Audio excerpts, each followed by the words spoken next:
Are you the type of person to spend all day playing with your tools? Not like that, I meant with your hammers and with your screwdrivers. Yes. Okay. Can you name every single wrench off the top of your head? Do you spend hours obsessing over home improvement and fixing stuff? If you answered yes to any of these questions, Home Depot just called, they have a job for you.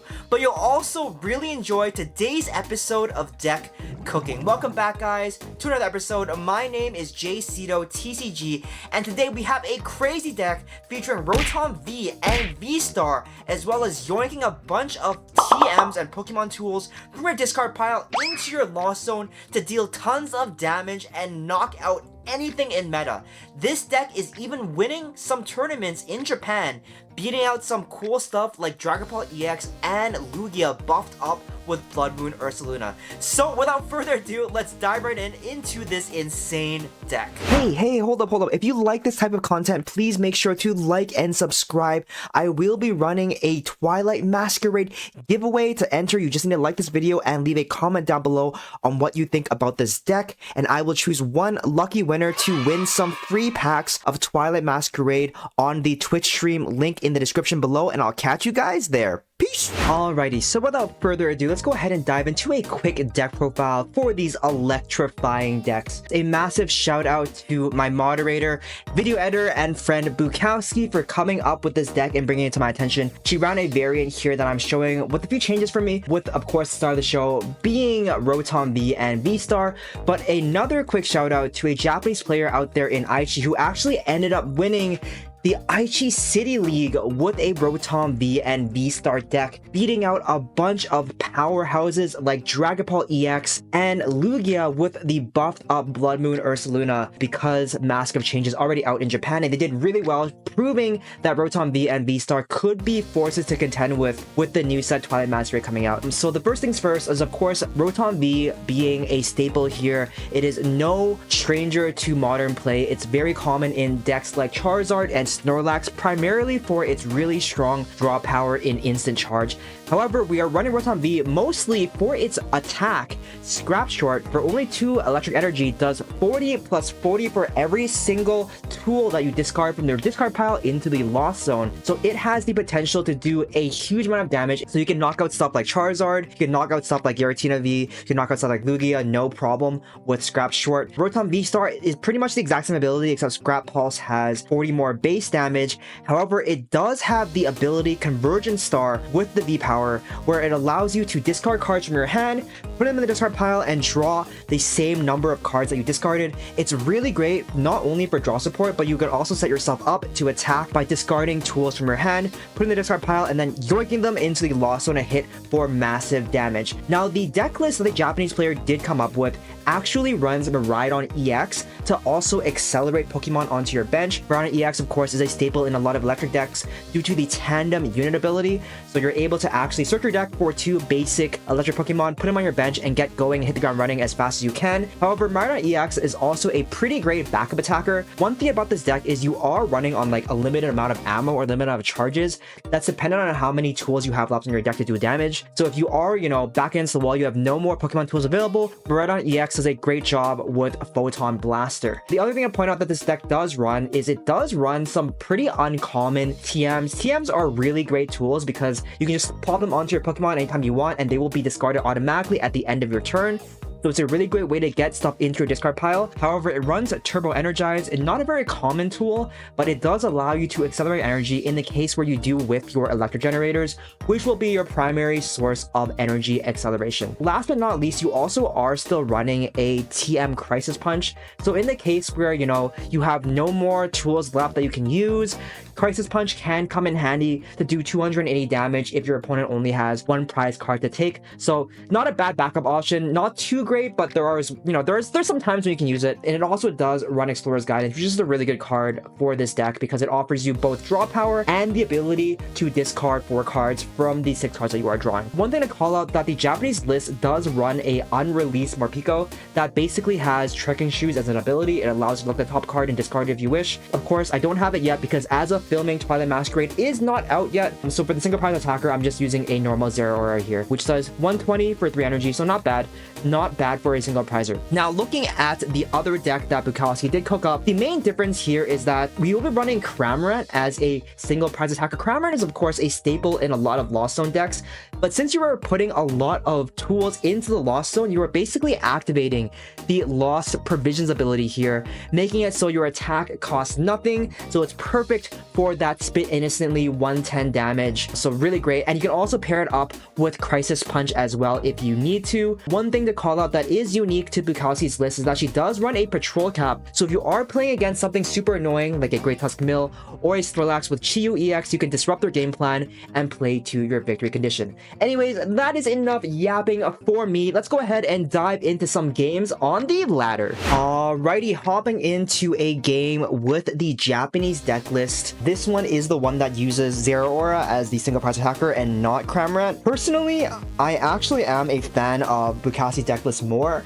but this deck did, of course, win a City League, which is equivalent to League Cups here in North America, so it must be pretty dang good. And again, I'm still really surprised that this deck actually beat out stuff like Dragon Ball EX, which is, of course, going to be a powerhouse come the new Twilight Masquerade set, which I did get a sneak peek of this weekend. So if you guys are looking forward to that video, do check out, I'll put it in the description when that video is up. I pulled some super cool stuff, but I won't spoil it for y'all just yet. All right, so firstly, we will be taking a mulligan here. I do have the Rotom V in the active spot, so not that big of a deal. Of course, it would be super nice to get the Miraidon EX as well, but I do have Ultra Ball here. One thing to note is that I may want to save my Turbo Energize for next turn if I need it. It does help out quite a bit if I'm unable to get an Electric Generator out.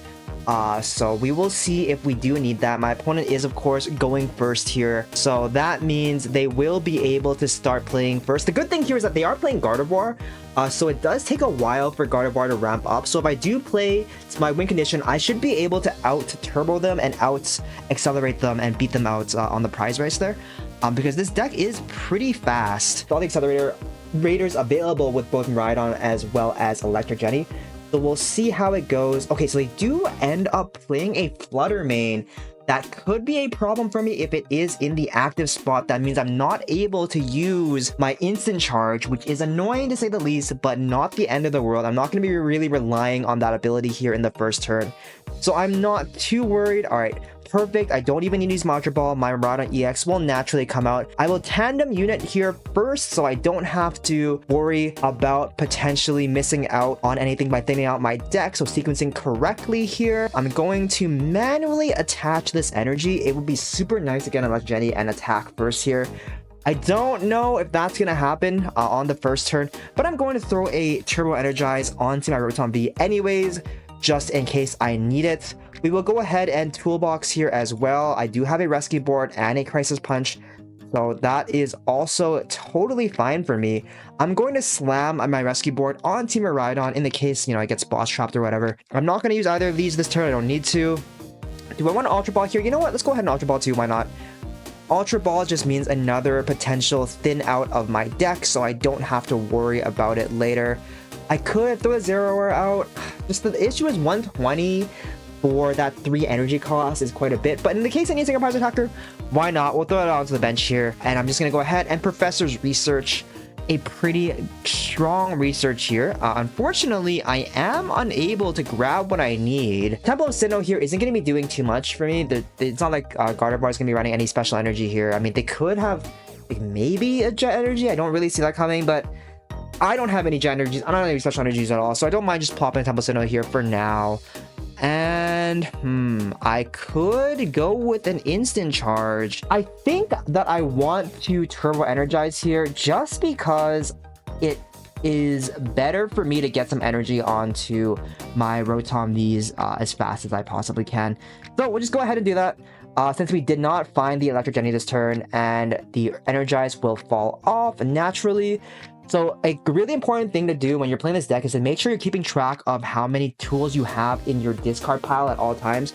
It's really important to remember that when you are attacking with Rotom V and Vstar, you are throwing those throwing those tools from discard pile into your Lost Zone, so you will not be able to recover them. So kind of like throwing out your shells, you know, with your ammunition, you're not going to be able to get them back. So you have to be really careful with your resource management here. That's kind of why I like this deck. I'm a big fan of the One Piece TCG. I don't know if y'all guys know about that. And One Piece is a really dynamic system of resource management. And so I really do like playing decks that have the same type of way. Alright, so my opponent is just going to evolve their Curly, a very standard Gardevoir play from them here. I'm sad that I wasn't able to take a knockout that turn, but I'm not too devastated. It should be okay. Not too big of a deal. Rain and Greninja is of course going to take a lot of damage here if I need to hit it onto the bench. I do have a Mimikyu, so I'm quite happy that I have my Zeraora here ready in the case that I need to start adding energy to it.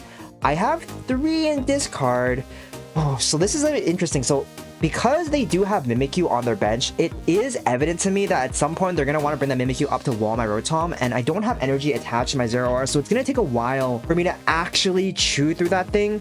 So I'm going to save my boss's orders. Like, I think that, you know, going for a boss on the Curlia could be great, but you know what? Screw it. Let's go ahead and boss their Curlia and knock it out. I think that's going to do more damage than anything. And even if they wall me for a few turns, it should be okay. I do have the Turbo Energize available in my hand. Just make sure that I do have enough energy. I do have enough energy to attack. And since I'm not really running the other deck here with Cramorant, it means I will have to rely on Zeraora to do all my single prize attacking. My EXP Shear doesn't do anything for me here. I don't really need to attach anything. I'm going to save this Devo. This Devo could be really valuable later on into the game. But I can just go ahead and throw... actually, you know what? I don't actually need to throw any tools at all right now. So we'll just go ahead, toss an EXP share on my Rotom, and we will go and just do some damage with Scrap Short here. Fortunately, I don't have the V-Star, but it's totally fine.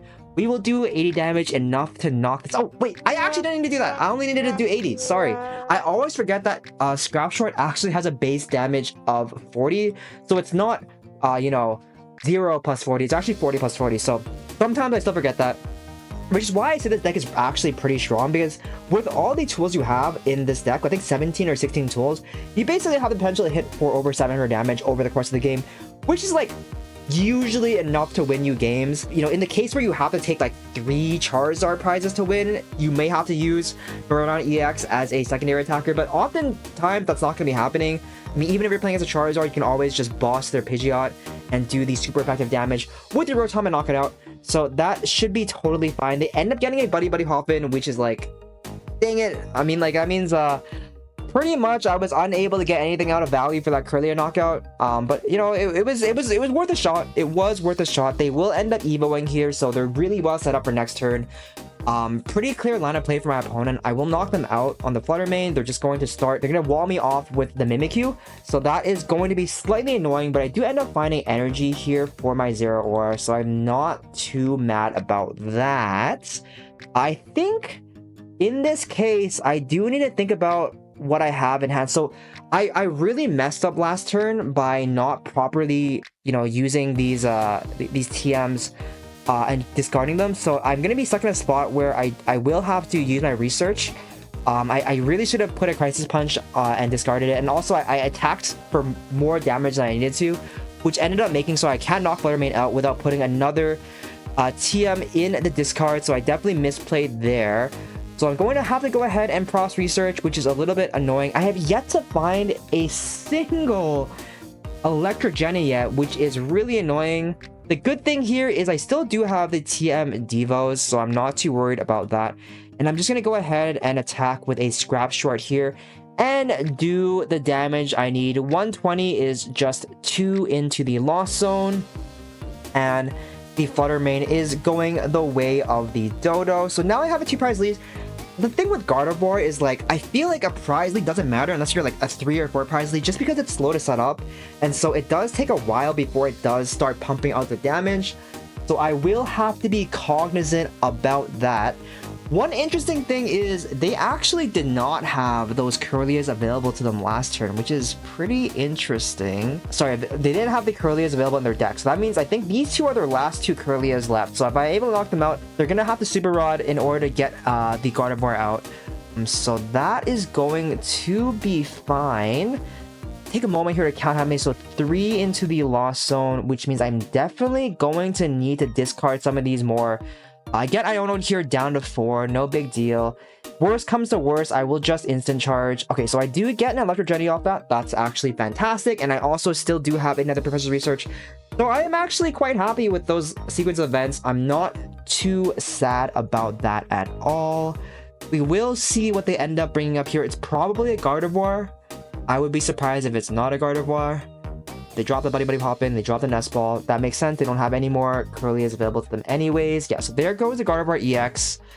I don't recall this deck runs 1 or 2 bosses orders. I think it's only 1. So we will have to contend with that Gardevoir at a certain point. They are gonna Artisan here. I'm assuming. Yep, there goes the Screamtail. Screamtail, of course, super strong in this case. It will just start, stacking those damage counters onto the Screamtail. They're likely gonna go probably for my Zeraora. I'm assuming. Yeah, they're probably gonna go for my Zeraora and then wall me off. So I will have to look for a Super Rod at some point to knock their Mimikyu out. Yeah, they're just stacking damage counters onto their Screamtail to do damage here. With the 60 damage, I think it is probably enough to knock out my Zeraora, which is going to be annoying to say the least, but it's fine. Yep, they're gonna go for that, and then that means, yeah, I'm definitely gonna need to grab a Super Rod at some point. Yeah, so one big weakness about this deck, I talked about it earlier, is again, because I don't have another single prize attacker except for that Zeraora, I am susceptible to something like a Mimikyu walling me off, which is just super duper annoying, but it is what it is.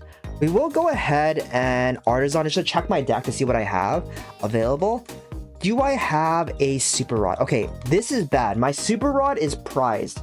My opponent doesn't know that, but that's really bad for me. The good thing is I do have a Boss of Orders and a Prime Catcher still, so that should be okay, but I will have to skirt around their Mimikyu at some point with that boss. So I need to make sure that I'm playing well to my win con. I think that I'm okay here. I will knock out the Screamtail. I can boss a Curlia or boss a Radiant Greninja, and then at some point I will be able to attack the Gardevoir with a Prime Catcher. So that should be decently alright. The one thing is I need to be really cognizant of how many tools I have left. So let's double check the Lost Zone here. So we have 4 in there. Okay, so I'm going to need to figure out how I want to use these tools at some point, because if I'm unable to attack, that is really, really bad. So I'm going to actually add some energy to my Miraidon EX and have a secondary backup attacker kind of ready on the field here just in case I need it. And I'm just going to actually dump this stuff here as well and not worry about them anymore. Okay, perfect. I do end up getting the Prime Catcher here. I need to check to see how many I have in the discard. So we have 1, 2, 3, 4, 5. So 200 damage here. So 280 is actually not going to be enough to knock out the Gardevoir, which is going to be annoying. So in this particular case, I'm not going to do that yet. I am just gonna go with the Rotom, and okay, so that means next turn I'm gonna really need to get something into the discard pile for me to start hitting and knocking out that Gardevoir. I will need 3 more in the discard pile to knock it out, but I do have a pretty clear play available to me. Now, I'm trying to think here, do I want to go for a normal knockout, or do I want to actually go for a Prime Catcher play onto the Curlia? Knock it out with the Miraidon so I don't have to expend that, because I will have Boss's Orders next turn anyways. You know what? I think I'm not going to do that. Let's just go for the Scrap Pulse. We'll just go for the Scrap Pulse, and we will throw out 0. I don't need to throw anything. I think the base damage is enough to knock it out. Totally fine. Would have been a big misplay if I threw out anything there, because that means I would really be hampering my ability to do damage next turn. I have a great combo here available to me. I do have Tool Box plus the Conversion Star ability here. So in the case where I'm stuck with a wall, I will just be able to go with a Tool Box plus a Conversion Star to get some card draw and get rid of some tools and put them in the discard pile and knock out the Gardevoir in the next turn. So I'm not in any trouble just yet. My prize map here is very clear as well. All I need to do is go for a boss on the Curlia, knock it out with my Rotom, and then I will have Prime Catcher for the Gardevoir the turn after. and I won't have to waste any single one of my tools to knock it out as well. So I'm pretty fine with that. I am slightly worried about that, you know, this Drifloon here. So that could potentially be a bit of a problem. We will see if they knock me out here. If they do knock me out, that just means I'm going to need even more things in my discard pile in order to take the knockout on the Gardevoir, which is going to be annoying. Okay, so they end up counter catching my Miraidon EX. Okay, very interesting. So they're gonna knock me out here with you know, with their Drifloon. That's fine on the Miraidon. However, I think I still have a really clear way to win because they're going to be adding a ton of damage counters onto the Drifloon. I can just go ahead and promote my Rotom V, knock it out next turn without having to waste pretty much anything at all because it does 40 base damage. And there we go. Yeah, they didn't do enough to knock me out. So I don't have to worry too much about that. Again, I think that my opponent would likely want to look to Iono me here because if they don't, they're going to be... Okay, so they actually don't Iono me here, which is really great for me. I'm just going to go ahead and start attaching some of the energy on here. Yeah, so I'm in a great spot. I don't have to worry about anything here. I'm just going to go ahead, promote my Rotom V, knock it out with Scrap Short without needing to sacrifice anything into the Lost Zone. You know what? I actually can even do one more here. I can actually go for... I didn't even see this coming, but I could potentially just Lost Vac this, auto knock it out, and then Prime Catcher for the win here. As long as I play this right. So I will Toolbox, grab these tools, sorry. I'm going to Lost Vac this right off. We'll throw out the Professor's Research. We'll knock this off the Drifloon, and that should auto knock the Drifloon out, which means another prize for me. They're going to promote the Mimikyu, but it doesn't matter. I will end up just having the Prime Catcher here, and I will be able to swap their Gardevoir into the active spot here, bring my Rotom VSTAR, and as long as I don't miscount here, it does 320 damage, just enough damage. So GG's to my opponent. They did play well, but unfortunately for them, this deck is just too turbo, and it just takes prizes too quickly. It sets up really quick, again, with the Electric Generators, with the Turbo Energize, it sets up really quickly, and the Miraidon as well. So my opponent wasn't able to get set up and wall me out with the Mimikyu. GG to them. Taking a W against Gardevoir is fantastic because Gardevoir is always pretty strong. I mean, in this meta, it's not the best, but I wouldn't say it's like, you know, a B tier deck or anything. I think Gardevoir is still relatively strong, and so taking a W on that feels phenomenal. Honestly, the first game was absolutely insane, so we're gonna see if the updated deck with Cramorant as a single prize attacker is going to do any better, because that was absolutely insane how I completely out-turboed Gardevoir and sent Gardy packing. I think the cool thing about this deck is that no one really knows what it does. They don't see it run often, and so when you're playing on a ladder, not only is it pretty competitive because of how turbo it is, it has the hallmarks of a really great deck. It has energy acceleration. It has the ability to accelerate Pokemon onto your field. It only requires a stage 1 to do damage, and honestly, the basic version of Rotom V also hits hard, so I'm quite happy with it right now as is. Alright, going into the second game here, however, we don't get such a good hand. Honestly, I probably could have gone second instead of going first. That might have been a little grief on my end.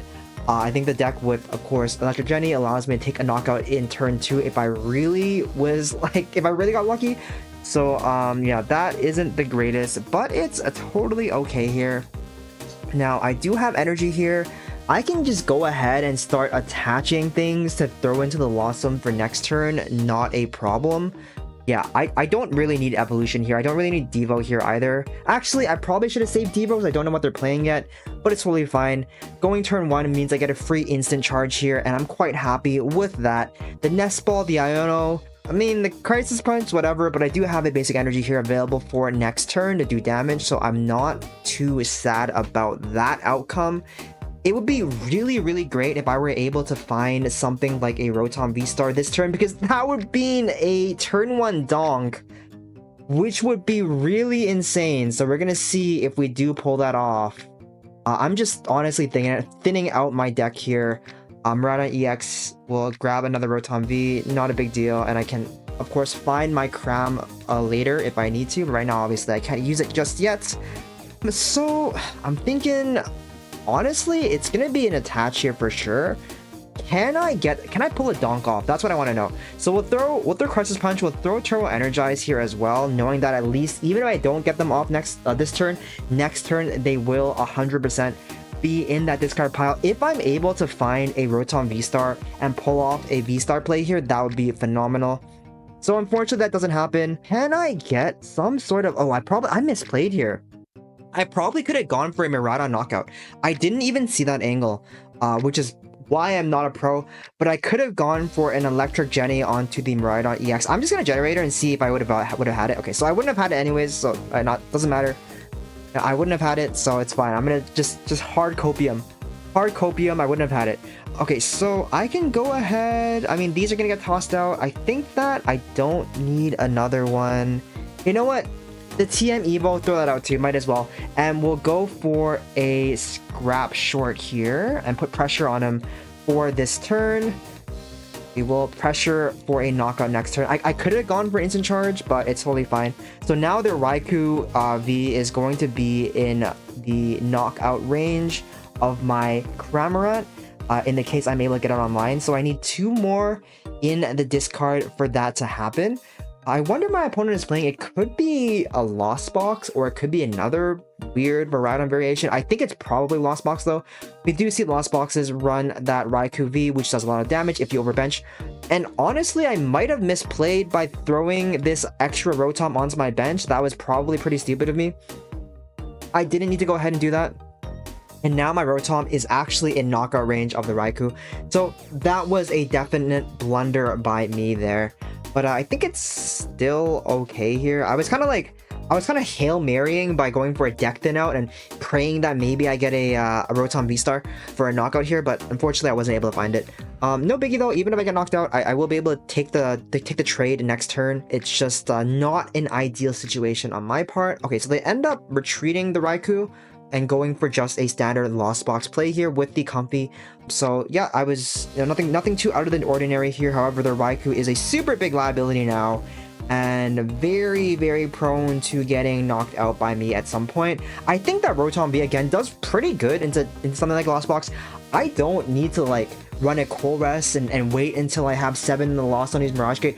I can start swinging right off the bat due to the fact that I have Turbo Energized, plus I also have that Electric Genny to get energy onto my Pokemon. They will end up trading them out for a for some damage, sorry, with their Cram, so that's fine. Oh, do they have Cold Rest here? They actually don't have enough damage with Cram unless they have Cold Rest. So we'll see. If they have Cold Rest, they just end up conceding. Okay, well, I guess skill issue. That was an easy one. Rotom V better than Lost Box, guys. You saw it here first. And with all these W's that I'm farming, I'm actually climbing the ladder too, which is kind of crazy. We're gonna hop into another game here. As I mentioned, I'm actually climbing with this deck, which is crazy because I've been trying the weirdest deck combinations for videos. I tried this like one, actually I'm not gonna ruin it because I still might make a video on it in the future, so you're gonna have to wait if you want that. No early scoops here. All right, so I am playing against Theta Janelli. I probably butchered their name. And they do have a Charizard coin, so potentially I could be playing against Zard. And I'm scared. So we'll see. Zard is, of course, still B-Diff until Dragapult comes out in Twilight Masquerade. And I think Zard goes down from like S+ to an A tier deck. Still really good though, and I have seen Dragapult pair with Zard as well. So that could potentially be a lethal combo once Twilight Masquerade is out. But I'm super excited for this Wednesday when TWM does drop, because I'll be excited to try out new decks and see how it goes. Alright, so Rotom V here is going to be plopped into the active spot. My opponent has Relicanth. Oh, wow, okay. So this could potentially be... Oh, nah, never mind. So I was going to say this could potentially be a Magnezone control deck, and as you guys know, I did do a video on that last week. But it looks like it is a Incineroar with Gritty Claws, of course, with the Relicanth. So, I mean, it is what it is. Not as cool as I thought it would be. I mean, Incineroar is still an off-meta deck, so I know, nice to see it. Nice to see an Arc Pal, but unfortunately not the Magnezone EX, which I am a big fan of. If you haven't seen that video, link will be somewhere over here. Really great and fun deck. Okay, So, let's see what we got here. Turn 1. Likely what I'm going to be doing here is I'm likely going to be going for an instant charge play. So I'm just going to throw on my TM Evolution. It's going to get discarded next turn, no biggie. I do really want to get rid of their Mega Base in here. I don't want to give them that. So Roseanne's backup, 07s to you. We're going to send you into the Lost Zone here, and we're going to toss this out. And you're going to go ahead and go for an instant charge. My opponent has a dead turn here anyways, so no big deal. Not that big of a deal. Now, the one issue is I'm not going to be doing much damage to them, mostly again because I don't have a lot of things in the Lost Zone. So what I'm going to want to do here is I'm going to throw, my discard pile. I'm going to throw my Rotom VSTAR onto the active. I'm going to Nest Ball here to thin on my deck. We're going to go for, oh dang, it would have been really nice if I had a Miraidon, but it's prize, so we'll go for a Cram. What I'm going to do here is grab some items onto the field with my toolbox. Really fantastic toolbox usage there. So now I'm going to use my Conversion Star ability to throw all these items into my discard pile, which is fantastic. Great for draw as well. I see another one of these TM Crisis Punch. So what do we want to do here? Okay, so I could go for a Prof's Research, but I think I have enough damage. I do. Okay, so I already have enough damage to knock it out, so I'm not too worried. I'm just going to throw a Crisis Punch on here onto the Cramorant. It will get it will get thrown in the discard pile next turn anyways, and I'm not going to go ahead and Professor's Research. We will just go and Scrap Pulse here and do enough damage to knock this out. I think it's going to be 80, 120, 160, 200, and 240, enough to knock it out. I can in fact count. All right, I can count. All right, based on my previous Lost Box experience, sometimes you may think that I can't count, but I can actually count. So that is perfect for us. We will strike First Blood and go for the first 2 prizes here. And now my opponent is in a bit of a tough spot. All right, their RTS is gone. They aren't able to go and get that Starbirth.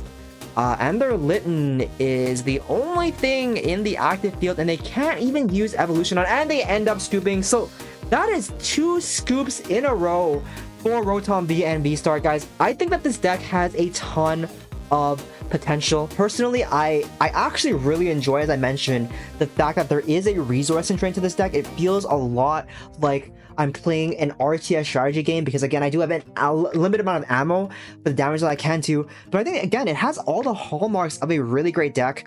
The one thing that I may add in the future is that I might drop an Arven for another Explorer's Guidance. I think Explorer's Guidance is really, really strong in this deck because it is a look at the top 6 and discard 4. So perfect for getting rid of some tools in the discard pile. I would consider throwing in a Turo as well because Miraidon EX can sometimes be a bit of a dead card. There was another version of this deck where I was thinking of using Oranguru and Town Store to grab items and then discard them with Rotom VSTAR's Conversion Star ability. The issue with Oranguru V, despite me loving that card, is it does have a 2 retreat cost, so it is a little bit hard to get out of the active spot. But I think if I do run Oranguru, I would definitely throw in a Turo. I also saw online on the interwebs somebody mentioning using Hand Trimmer to discard items. I think that is a brilliant ability, so there is a potential to, you know, use Rotom V multiple times, get some really great card draw, and then Hand Trimmer away all your tools at the same time, affecting your opponent, especially if they're playing something like a Gardy or Snorlax or Lost Box, and really affecting them with Hand Trimmer. I think that is a really great addition to this deck as well. Anyways, let me know what you guys think. I had a ton of fun playing this deck. I think out of all the Rogue alt-meta decks I've been playing, this is definitely up there.